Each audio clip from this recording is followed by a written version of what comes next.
you, everyone. Welcome to this September mini talk by MegaCon. So today we've got Clare Evans and Matty Robinson joining us. Matty's a fairly experienced mega game, and he's going to be talking to us about the new Player Liaison role and how she believes the role is essential for developing the next waves of mega gamers. And Clare Evans is the player experience and community manager at Empire LARP, who's going to be talking to us about how LARPs have various techniques that we could learn about in mega gaming. So we're going to do 20 minutes on each of them, and then we're going to open up for some questions. So yeah, Matty, if you want to kick us off. All right, so I've got 15 minutes to talk a little bit about new player briefing, how it evolved, because it kind of evolved a little bit organically, what I actually talk about in the new player briefing. I think some of the ways that I think it's best to implement if you're going to do that in one of your games, and also just kind of some of the benefits that I've seen from doing new player control, some that I expected and some also that I didn't expect. So first of all, a little bit sort of backstory of how the sort of new player briefing evolved. So it's something that I first started doing when I ran games out in Switzerland. So when I started running games out in Switzerland, as far as we were aware, there had never been mega games run in Switzerland before. So we assumed that essentially 100% of the player base at our first game would be new players. Now, I first started going to games run by John at Southwest Mega Games, and one of the documents that he included when he sent out briefings and rulebooks and stuff like that was a document called Intro to Mega Games. Now, I had come into Mega Games not through the sort of famous Watch the Skies video. So I didn't have a massive sort of good idea of what I was kind of coming into.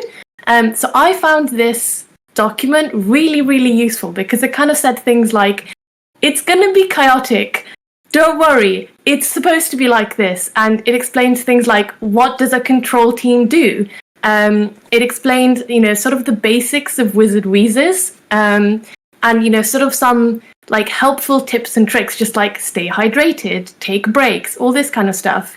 And when we were going to do games out in Switzerland, I sort of realized I really want to include this to send out to players, but I know we're already sending out a lot of stuff. And given, we can assume everyone is going to be a new player, I essentially took what was in this sort of Intro to Mega Games document that John had made, and included it in the sort of briefing at the beginning of the game, where we talk about here's the exit signs and this is how long the game is going to run for and all this kind of stuff. So I included it in that. And as far as I was aware, we had some feedback on it. A lot of players found this really, really useful. And then we did the same thing when we ran our second game, where about half the people were players who'd gone to the first game, so kind of knew it already. But we sort of still figured, 50%. I think we had sort of 50 to 60% new players again at that one, at the second sort of Swiss mega game. So again, we did this sort of new player briefing, sort of included essentially within the sort of main briefing at the beginning of the game. And then when I came back to the UK and started doing new player control at games in the UK, where we have a much lower new player sort of percentage in most games. I sort of wanted to still bring in this briefing because I think it had been really useful, but obviously didn't want to sort of take up all the time that it would take in the main briefing. So what I started doing is essentially, 5-10 minutes before we'd go and have the main briefing, I would sort of stand up at the beginning of at the sort of front of the room, call all the new players, and give this briefing sort of in a side room or something like that. Now, one of the unexpected benefits, especially sort of doing this sort of side new player briefing that I discovered was, in most games, if you have a new player control, which I think is an excellent thing to have, unless a new player comes up to you, or unless you're extremely familiar with the player base and therefore you know, if I haven't seen this face before, they've not been through Mega Game, you're not going to know who's a new player or not, or unless they've told you in, the casting questionnaire or something like that, but often as a new player control, you wouldn't have access to that anyway. And one of the things that I found was that by doing this new player briefing, I'm getting 10 minutes in a room where I am seeing who the new players are in a game. And that means that as new player control, I can then check on them much more easily than, having to wait for new players to have an issue and to, maybe ask, oh, who's new player control, or, sort of bring up that courage of, kind of checking in. So you can sort of much more proactively, as a new player control, sort of keep an eye on things, check in on people during the day, and just sort of like troubleshoot a little bit better, or I think just sort of problem spot a little bit earlier and maybe sort of intervene before something sort of becomes a big problem, or, you can sort of, because I think with some of the things that I've ended up doing, like recasting players around, I think it's one of those things that earlier you catch it, the better, because then, you're allowing that player to just have as much of the game as possible in an optimum scenario or role. So this was sort of one of the side benefits that I kind of discovered essentially doing this sort of new player briefing. So talking a little bit about what I actually talk about and I think why it's useful. So some of the things that I set are just sort of setting expectations. So I don't know if you can all sort of think back a little bit to when you had your first mega game, whenever it was for you, whether that was 10 years ago or 5 years ago or 2 years ago. And it definitely was the case for me, but I found the whole thing absolute chaos. This is like, at the beginning of the game, you go like round one and everyone just like runs off in like random directions and starts talking to each other, and you're just like, I have no idea what's going on. And this is one of the things that the Intro to Mega Game briefing document sort of mentioned. It's all a bit chaotic, and that I think is a really useful thing to know going into the game. And I think it's really easy as a new player to sort of see everyone sort of be so like purposeful going around and just kind of think everyone else has got this figured out apart from me. And one of the things I say is they haven't. Even as experienced players, it usually takes us, there's some I'm sure who really have got it figured out, but the majority of us, we are also sort of figuring out the lay of the land and sort of trying to figure out what is going on in all this madness. So just, it's okay, basically. One of the other things I do is sort of explain, what do we do as a control team? So as a control team, we help the story run, we sort of facilitate. But one of the things that I think is useful to mention is we are massively, massively outnumbered as control. So please just be mindful of that.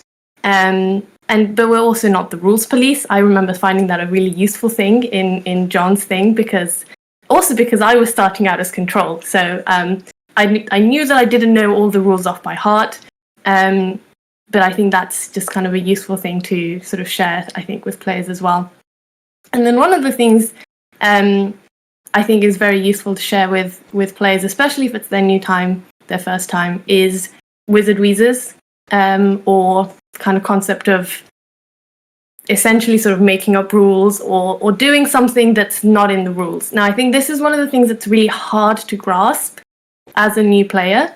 In Switzerland, I was very lucky that the majority of our players, because I was running this sort of as part of a sort of D&D network, basically. So I kind of used essentially D&D as a sort of metaphor for describing what a wizard wheeze is.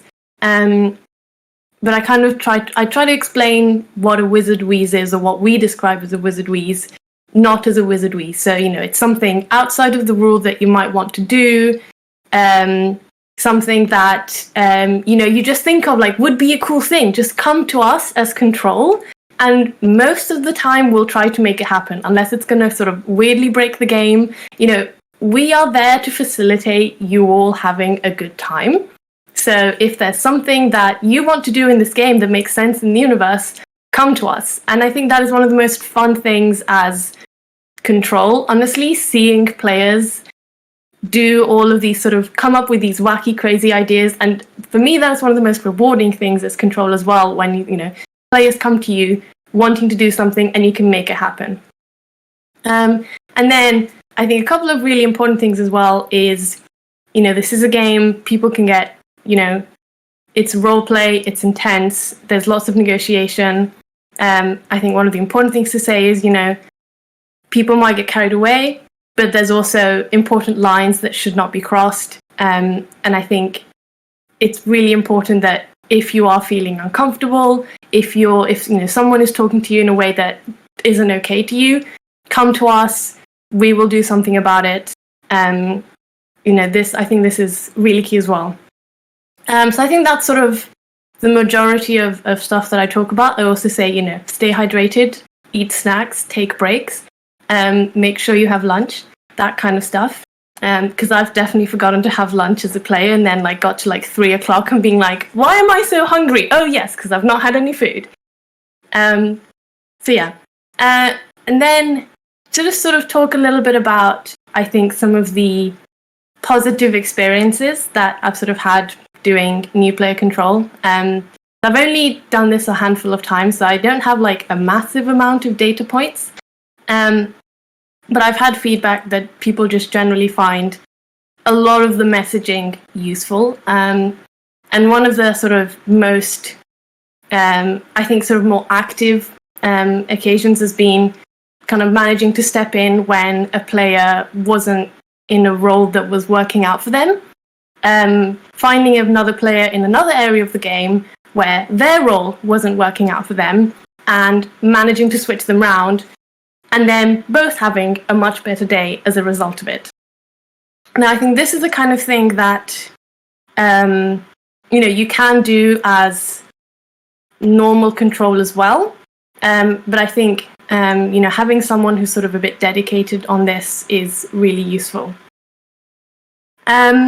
So one of the other things that I think I would like to talk a little bit about is, if you are going to do something like a new player control, or a new player briefing, or new player control without the briefing, I think there's some sort of, from my experience, some sort of useful ways where, you might not be able to have an entire control just be new player control. So you might be wanting to do a sort of something control / new player control. And I think that's very valid, because a lot of people, we'd love to have a massive control team, but that's not always possible. And I think there are some roles where, some control roles, where having them with a new player control role works and some don't. And I personally think that the best role to have as a sort of / new player control role with is plot control.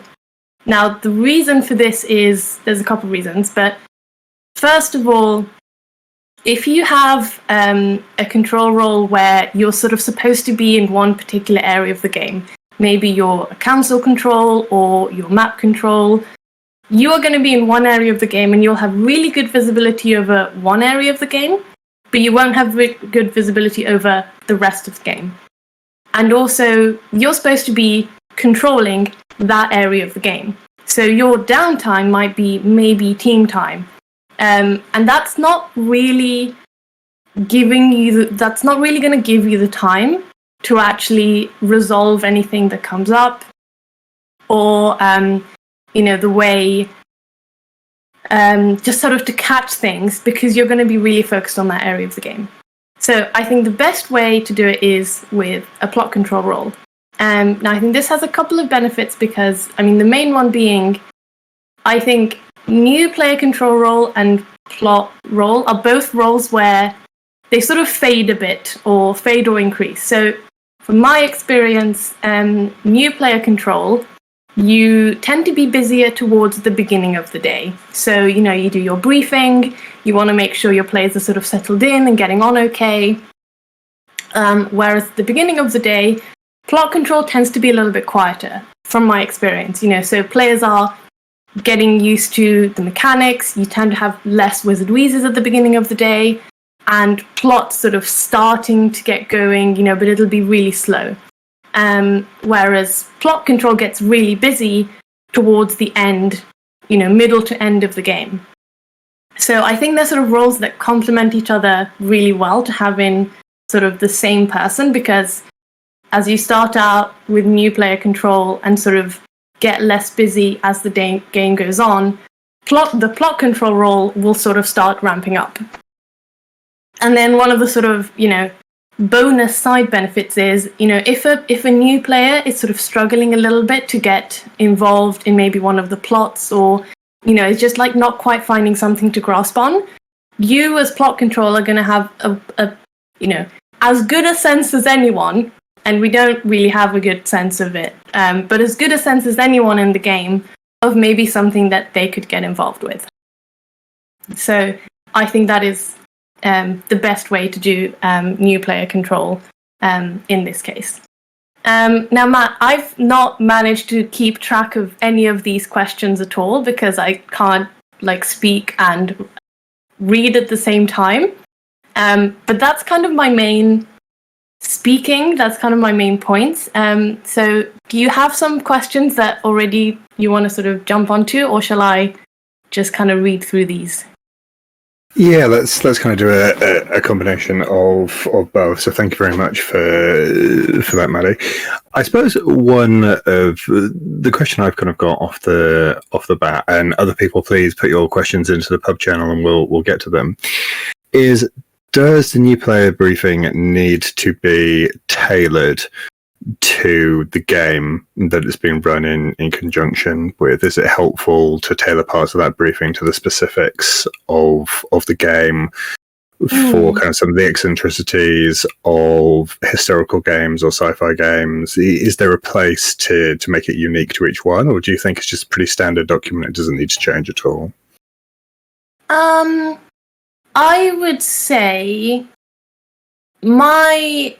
just thinking about it off the top of my head, I've never really tailored them to the specific game. What I've found is that mine just sort of evolve a little bit, but more from my own sort of doing this a couple times and kind of like, oh, I want to add this, or actually, I don't think this is so relevant.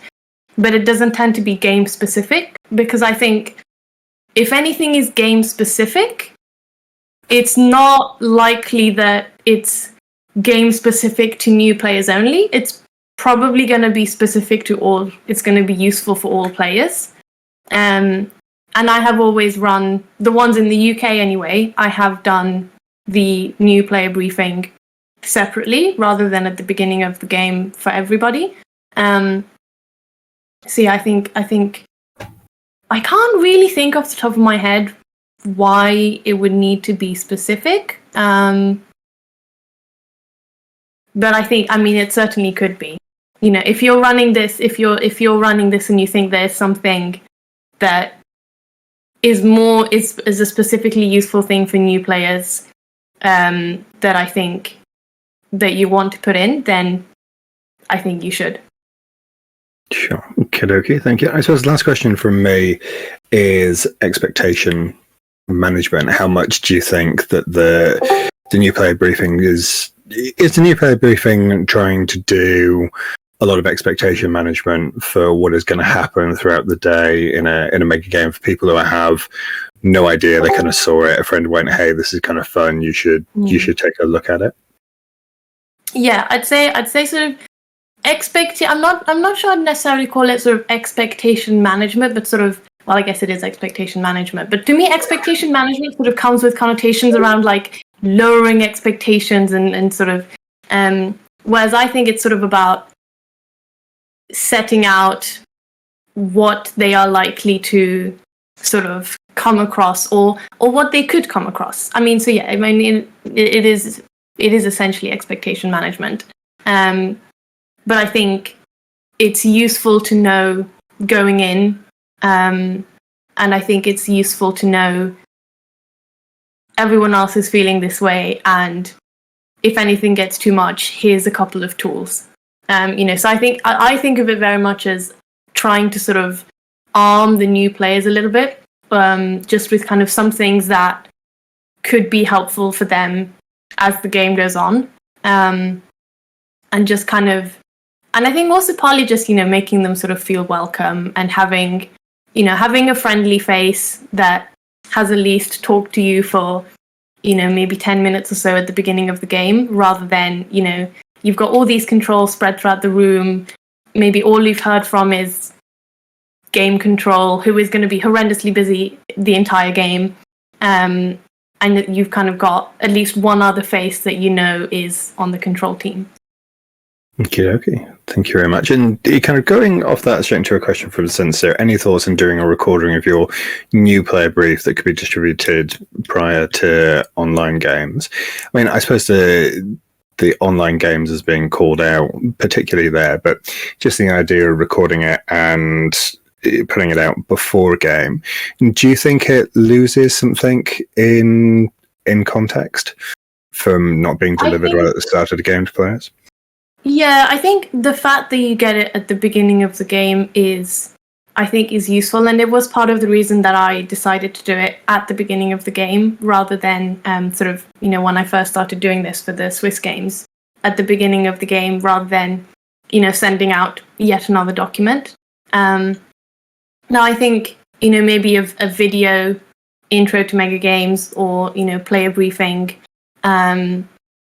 just because it's a different medium might be useful, but I think that's kind of down to the game as well, and I think just the organisers sort of maybe their preference. I'm kind of aware that not everyone will be comfortable doing a new player briefing, but I think it's something that, especially I think in online mega games, has become a lot more common, I think, to have a slightly longer briefing and talk about sort of safeguarding things a lot more as well, and I think that's really good. Whereas I think historically in in-person games we've sort of kept the briefing sort of as short as possible, basically, and anything that could be cut has just kind of been cut and we get on with the game. I mean, one thing I will say though is I've never done new player control online. I've only ever done it in person, and I think it's I think it would be a much harder role to do online, I think, because a lot of the things that I'm sort of talking about, I think about kind of keeping a tab on players and things is so much harder to do online, because you don't see people, as new player control or just as a control player. If I'm seeing a person who sat at their table during action phase or during negotiation phase, I'll go over and talk to them, whereas I think that kind of stuff is a lot harder to spot online. So I think it's a lot harder to be sort of proactive with online controlling than it is with in-person controlling. Yeah. Okay. Do you think for the online stuff that, although you kind of specifically kind of tutored against it for in-person games of being tied to one location, if you had a channel on an online game that was new player liaison or whatever you call it, do you think that would be useful? You'd have to stay static in that room, but do you think that is a way to adapt to the online format? Yeah, I think if you were to do a sort of new player role, that's probably where the way you'd sort of have to do it. I think, because I think sort of flitting between areas, I don't think is going to end up being that useful. But I think having a control that's just available, I think is useful, because I think that's one of the harder things in online games as well. It sort of feels like it's harder to sort of get hold of control. Weirdly, even though most games have more control people around, but it's just just a nature of the medium. So yeah, I think having a sort of new player or player control channel and having a control player or facilitator player who just sits there, I think is a good way to sort of have a go at doing that online. Yeah, for sure. Cool. Okay, question from Becky then. Do you think the name of this role matters? New player liaison vs new player control vs player liaison, etc., etc.? Yeah, I was sort of seeing this like sort of vaguely out the corner of my eye, and so I sort of started saying some other things. But yeah, I know, for example, Kurt at one of his recent games, he called what we've traditionally called control players facilitators. I think this just comes down to the preference of the organizer. I sort of see both points. I see, control sounds, control, it can sound a bit harsh. In the UK, that's just what we've always called them. So I think people who play mega games know what it means. But yeah, I think coming in, it can maybe seem strange. I think that this one is more of it's down to the organizer. I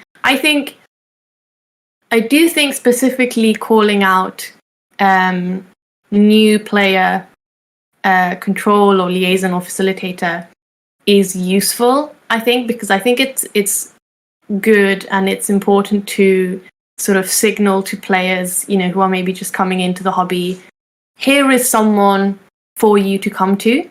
And one of the things that I say when I'm sort of standing at the beginning of the game and sort of saying, here I'm about to do a new player briefing, I don't say if this is your first game. I say if you've done 3 games or less, because I think these messages are useful beyond, your first sort of game. And I think, so I've sort of tended to sort of expand it slightly. But I think the sort of having sort of signaling that you've kind of got a dedicated, or at least semi-dedicated, if they're also doing another thing, player role, I think is a good signal to make. But I can also see just having a player control or player liaison work, but I think it then becomes sort of a bit blurry, and you can kind of have, because I think if you just call someone a player liaison, I think it becomes a little bit harder sort of to distinguish between what do they do that other controls don't do. Because I think a plot control player to a large extent is sort of doing player liaison of, the whole game. Whereas I think sort of saying new player control, I think it becomes a little bit more obvious what that role is. Okie dokie. Well, thank you very much, Matty. So we've run to the end of your half hours. We're going to switch over to Claire, but hopefully you'll be able to stick around after it and people can ask you some questions. If not, everyone put questions into the pub. Thank you very much, Matty. Thank you. Okay.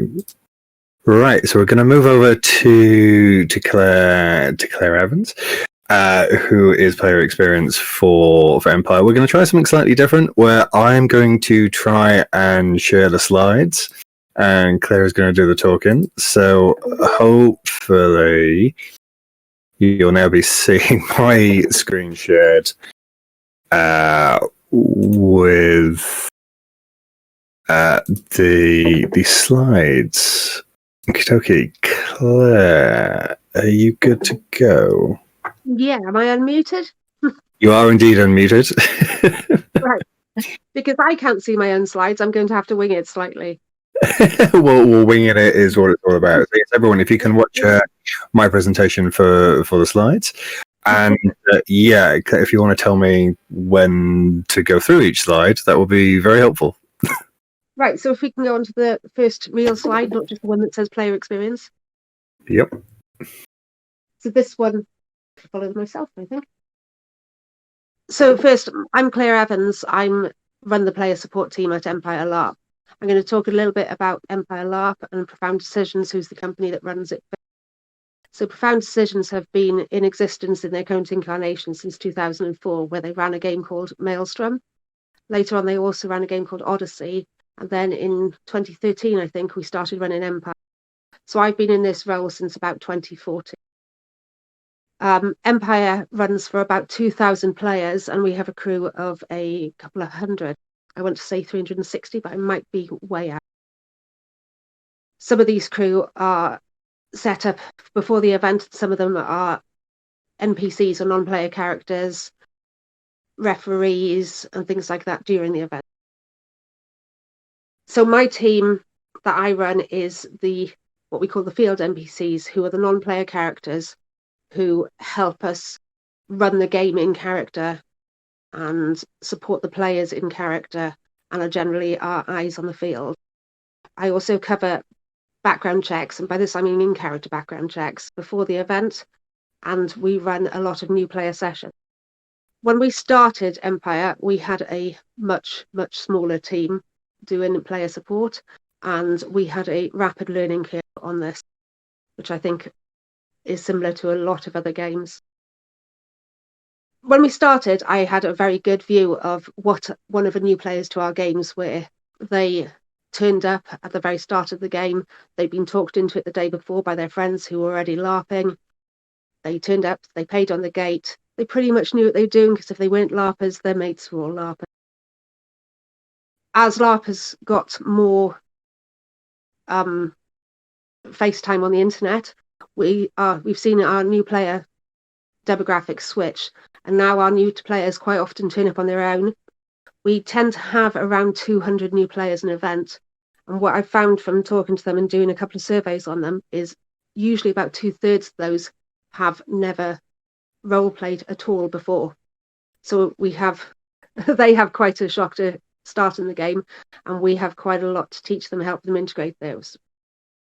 So as this has happened, we've grown up the team and increased it by quite a lot. We have NPCs in each nation who we call egregores, and they represent a sort of spirit of the nation type character, and their entire role is to help people get involved in plot, help people get involved in the aspect of the game they're interested in, and to generally pick up and notice when they think somebody's not having fun. This is quite a big ask, because some of our nations are 100 people and some of our nations are 450 or more.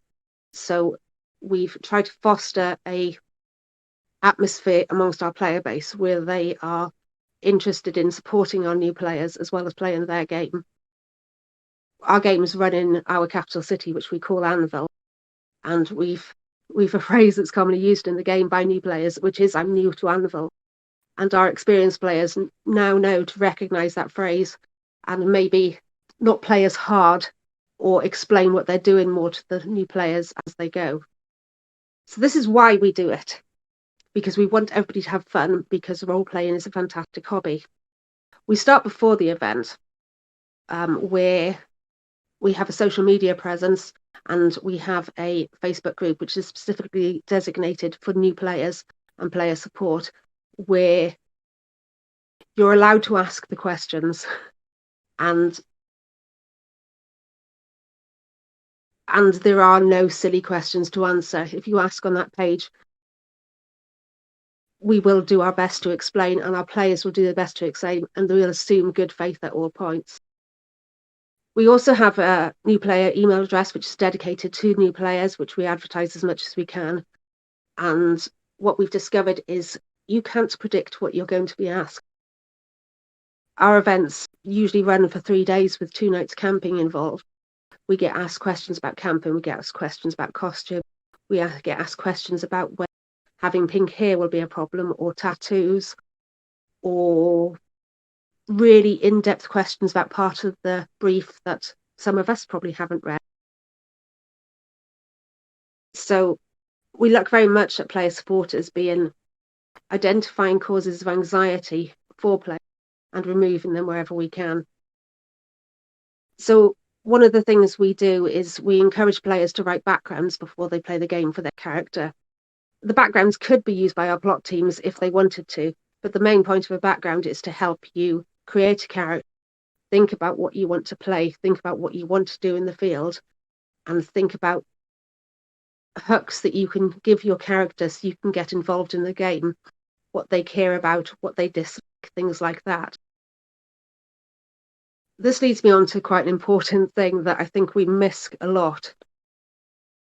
As well as being supportive and encouraging and enabling people to do things, it's also really important to say no sometimes, and to make sure that you actually say no, not say things like, this isn't appropriate, or it would be highly unusual. Because we have what's called a closed world system where you exist in our world, you can't create additions to our world that we haven't cleared. So if you want to do something inappropriate in the game, it's important that we say no at a sensible point, rather than you turn up in the field, start playing this, and then have experienced players questioning you in ways you might not be prepared for. Which comes down to clarity of expectation. It's very important from both sides that we're clear with our players about what game we want to run, and our players are clear to us about how they found that and how they understand that, so that we can work together to create a good game. So I want to talk a little bit next about diversity and inclusion, because this is a major source of anxiety for a lot of players.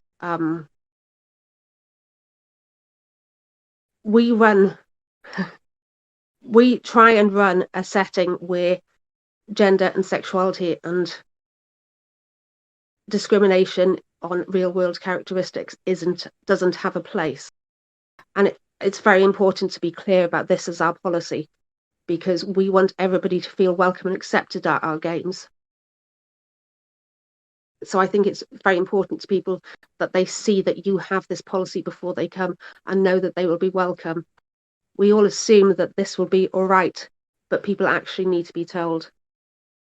And alongside that, we have a conduct process where we want people to tell us if they have problems with things like being misgendered on a deliberate and persistent basis, so that we can implement our policies. So to talk about what we actually do as the player support team at an event, our event starts at Thursday, and the event, because you can come and camp before the game starts. On Thursday nights, we just hold a very informal meet and greet session, so that if you've turned up early and don't have any friends, you can come and talk to us to set location at a set time. And what we usually find there is any solo new players who are on site already find other players to go off and have fun with. On the Saturday, we run a whole series of support and introductory events for new players, which I'm actually misnomering slightly there, because we run them for all of our players with a couple of exceptions. When we first started, we just ran a new player briefing, which was me in a tent talking for 25 minutes, which, as you've already guessed, is quite boring. This has evolved over time, and I talk with support from a number of other members of my team, people involved in weapons check, talk, and so on. We also run a whole raft of other things, because it became apparent to us at one point that people were really nervous about fighting, because not many of us actually hit people in real life. And we had worry on two sides. People were worried about hitting people too hard and worried about getting hit themselves. And this started by one of our battle team saying, at the end of this meeting, I'm going to stand in the corner and you can come and hit me with this sword if you want. And the take-up was surprisingly large. So now we actually run a skirmish before the events, which isn't done in character, but you can get a chance to use your skills, use your weapons, see how your costume works, find out whether you hate wearing our balaclava orc masks or not, get an idea of how hard people will hit you, what it feels like, and how hard you can hit other people. We also, with this, run a raft of smaller events. We run specific introductions to magic. We run specific introductions to the game's religion, and so on. Then during the event, we have our egregore team, who are all on radio linked to me. We have our civil service team, who run the in-character administration of the Empire, who are all linked on radio to me. And their roles are to support the player base.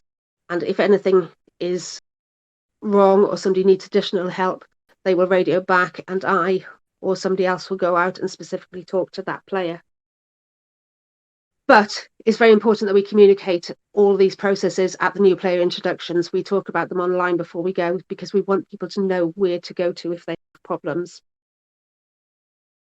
So I'm going to talk very slightly now about accessibility, because this is something else that we find has given people anxiety about events. We run a fantasy game, so as such, we quite like parchment props written in elaborate loopy handwriting fonts, which is great, assuming your vision's perfect and you've got great light. So we've looked into whether the props we're providing are something that is legible for people to read, so they can use that to get involved in the game. And we may provide a plain text font on request for people and things like that. We've also looked at how our skirmishes are run and have additional information attached to skirmishes that refs can provide about physical access to a skirmish, the lighting conditions on a skirmish, and things like that. Because, like I say, it's very important for us that people get to do the things they want to do at events, and we remove the sources of anxiety that stop them doing that. Something LARP is really bad for is, I've already said it, something LARP is really bad for is acronyms. Almost it feels like we're talking in code sometime, because I run a LARP event where I have a field of NPCs. So it's important when you're using your text before events, you're using your promotional text, you're using out-of-character text in-game, that you explain what the acronyms you're using are. And the other thing it's very easy to slip into is in-jokes, which automatically exclude the people who are not on the in. So my next thing is, it's very important to communicate to people what to do when something goes wrong. We run a camping event, so people could be in their tents for 3 nights, which is fine for most people. But we need people to talk to us when they get cold, to talk to other people, because there's nothing worse than somebody having a miserable event for a reason we could have fixed. The other thing with a staff at an event is it's really important that you don't try and do it all alone, because you can't.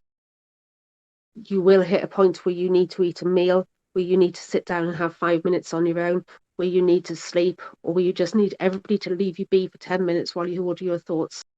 So try and have somebody who covers your new player liaison, or somebody or a team that do it, because self-care is really important. The other thing I like to do is at the end of the event, I always try and do a walk around the site and talk to people that I recognise from the new player meeting or from things that have happened around the event, so I can hear about how their event goes, which is good in 2 ways. I get feedback from people about it, and usually these people have just been to their first live action role-playing event and are buzzing and want to tell somebody about it. And that means that I finish each event on a high, because what happens next is feedback comes in. And feedback is brilliant, and we want it, and everybody needs it, because that's the way we learn and improve. But for every 10 emails of feedback, you might have one that says, well, I didn't have a very good time. And the 10 emails that told you how brilliant everything was immediately go out of your mind, and all you can fixate on is the problem. So it's important to take the highs to keep yourself going and to keep yourself enthused about what you're doing, because it's really important, and everything you do as player support helps somebody have a good game and makes the game a bit better, and that's better for everybody, because we have a hobby that relies on social interaction, so everybody having more fun is better for everybody. And that's actually all I have to talk about right now, because I garbled my way through it, and I also completely forgot to ask for my slides to be changed. I'm so sorry. So I'll happily take any questions you have. That's brilliant. Thank you very much, Claire. We got some questions which we'll kind of go through. Then a couple from me. So, in terms of new players, has Empire ever tried badges for new players for identification? It's been talked about.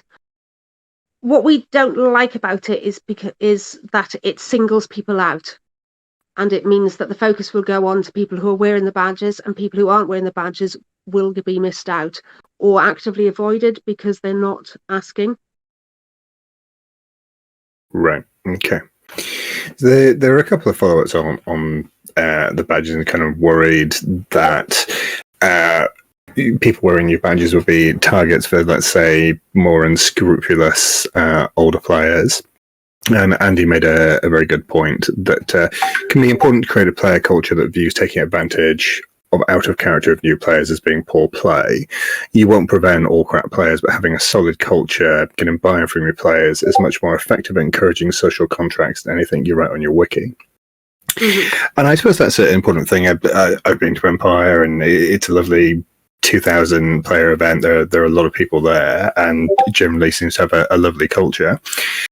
How do you start on a slightly more micro level to start getting people into the behavior of taking advantage of people in a pure gamesman's-like way isn't something you want happening in the game?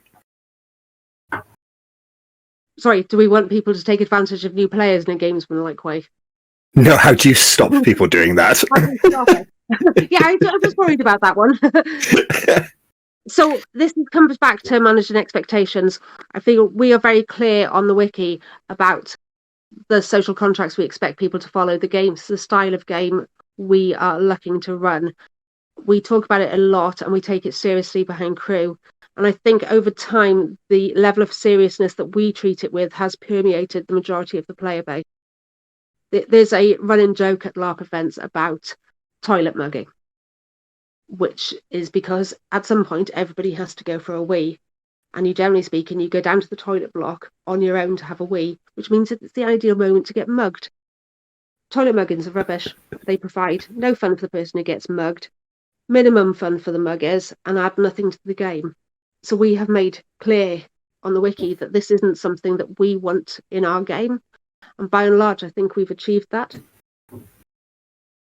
Yeah, I think if I was mugged after coming out of the toilet in Empire, I would be in a slightly miserable mood for the rest of the weekend.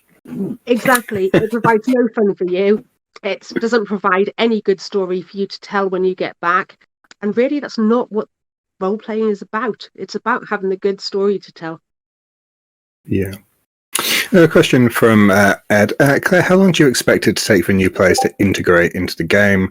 Are there key steps, indicators you watch out for to see how they're travelling along the journey?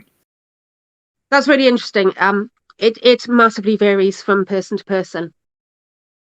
I find that quite often people who turn up solo integrate in the game a lot faster than new groups that turn up because they have to, and they don't have, they can't become an insular group. Basically, what we look for is people enjoying themselves. Empire is quite a wide-ranging game, so somebody's level of success could becoming the senator, effectively the MP for their nation, or it could just be having fun for the weekend.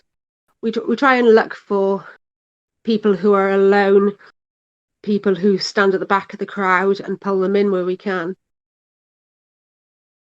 Yeah, which is, you mentioned the egregores earlier along in your chat. From my experience, have done a really good job. But just kind of probably a bit more into the egregores, how did that role come about? Was it something that was immediately obvious it was needed, or did it take a couple of games to arrive into fruition? So I probably have to make a confession at some point during this. When they were first talking about Empire, we were very keen that we wouldn't have NPCs or non-player characters who led a nation. We wanted all the positions of power to be in the hands of players so that they made their own decisions and they lived by their own consequences.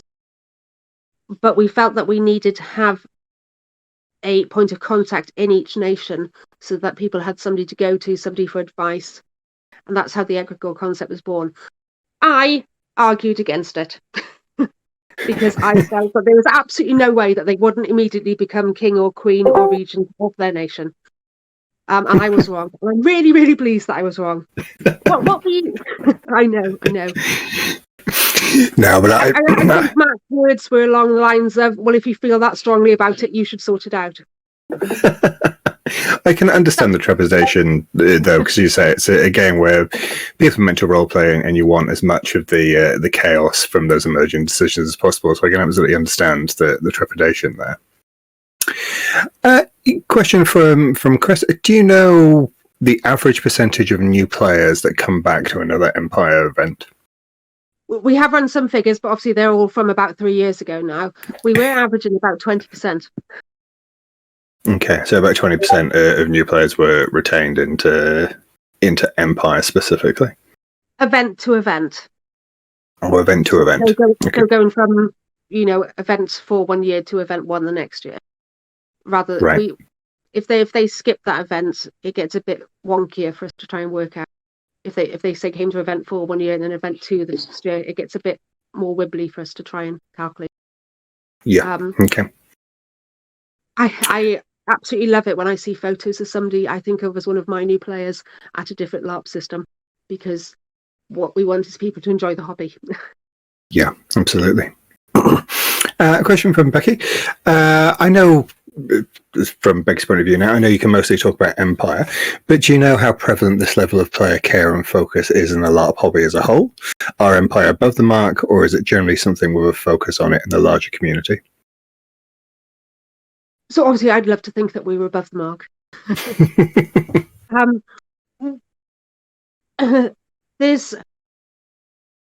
It varies massively between systems. As a fest event, we do quite a lot of new player support. There are games that run for 6 people, and obviously the standard of care there, it can be much, much higher because they may have the equal number of players to crew and they can see what they're doing at a much deeper level. But I think I'd like to think that we're among one of the best in the fest. Okay. Question from Jimbo then. Do you find that sandbox plot helps you introduce new players into the game? I suppose a question for me off the back of that. Do you think a lack of plot directed at specific players would be more helpful? That's a terrible way to phrase that question. What I actually mean is, does sandbox play help new players, or is sandbox play just something you have to live with because of the format of Empire? So this is sort of one of the reasons we run things like the new play skirmish before the event, because we want to give people a chance to try things out before they have to try them out for fake real. The other thing about players is you can lead them to plot, but you can't make them interact. We've had a lot of good experiences with our new players with sort of opt-in plot. Cat Quatermass ran a plot with one of the Eternals that involved dropping a letter into a box to bring you into the plot if you chose to be. And rather than direct plot specifically at new players, we found things where they can take their chance to get involved works much better with them. Yeah, I was on the end of one of those plots. I think when I first started Empire, kind of letter got delivered to me, and then it was up to me to go find a posse to go and interact with it. Yeah, that gives you the opportunity to pick your level of engagement to go with your level of confidence about what you want to do. Yeah, and I think that's a great way to do it. People then don't feel overwhelmed or obligated that they have to do things. Yeah, because equally we don't want to scare people by dropping them into the deep end. Yeah, I totally get that. Okie dokie, I think we've come to end of time. Just time for maybe one more question if anyone wants to type something in before we move to wrapping up. And Claire, thank you very much for the presentation. Thank you very much for coming on to this generally. I know, it was fascinating. It was lovely to hear Matty's talk as well, and hear how similar some of the engagement and ways of dealing with things that we have across the games. Yeah, I think megagaming is a fundamentally very similar hobby to LARPing. If I call megagames LARPs, I may get lynched by the crowd. But I think we can agree there are a lot of similarities between the two. So I think the megagaming being, I think, the younger of the mass hobbies, has quite a lot to learn. But yes, thank you very much, Claire. Thank you very much, Matty. It's an absolute pleasure to have you. I think some people will stick around in the bar for open questions after I finish off. So if you do have time to stick around for 5-10 minutes, that'd be great. Absolutely. Thank you. Yeah, and thank you very much for everyone for coming. As ever, recording will be up in a week or so. And coming up in October, we've got our next MegaCon Mini coming up, which is all going to be about running mega games at cons and what the values of those are, the challenges, and everything around running mega games at cons. So if you're interested in that, come back in October. I slightly forget the date. I hope Chris or Becky is going to type it in very quickly into the pub for me. He looks hopefully. I have to rely on Becky. I don't know what it is. I'm afraid I can find out, but not immediately. So yes, it will be in October. We'll post it into the events here. It'll be up on our Facebook page as well. So 10th. Yeah, 10th. The 10th. The 10th. There we go. So yes, thank you very much, everyone. And so ends September's MegaCon Mini again. Big hats off and thanks very much to Claire and Matty for doing talks this evening for us. Thanks, everyone. Have a good evening.